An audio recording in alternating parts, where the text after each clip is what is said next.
गया। एक सवाल और जनता, एक सवाल और ले लीजिए, एक सवाल ले लीजिए। चलिए चलिए जी। जोहार छत्तीसगढ़। मैं पूछना चाहता हूँ कि जो अभी के पूर्व विधायक है वो माइंस क्षेत्र में रहते, हरदी बाजार में, वगैरह दीपका है, केवरा है, कुसमुंडा है, वहाँ के जो भूस्थापित हवा भूस्थापित के साथ में जो वहाँ के पुनर्वास की समस्या है, बेरोजगारी की समस्या है, ये विषय में हमारे विधायक आज तक धरना प्रदर्शन काम नहीं करे। ये प्रश्न है। किससे पूछ रहे हैं? पूर्व विधायक से पूछ रहे हैं कि वही पूर्व विधायक है, आचार संहिता लग गया था, पूर्व विधायक है तो पुरुषोत्तम कंवर इस पे जवाब देते हैं। चलिए अंतिम जवाब ले लेते हैं। अंतिम जी। भू विस्थापितों की समस्या पर पुनर्वास समिति की जितनी बैठकें होती है उसमें भू विस्थापितों की, और हमारा तो लगभग अधिकांश क्षेत्र भू विस्थापित है, तो उन समस्त समस्याओं को पुनर्वास समिति में ताकत के साथ विधायक रखते हैं।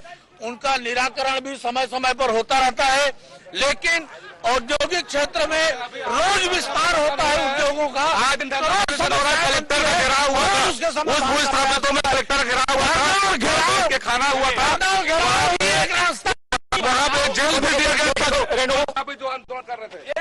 बड़ा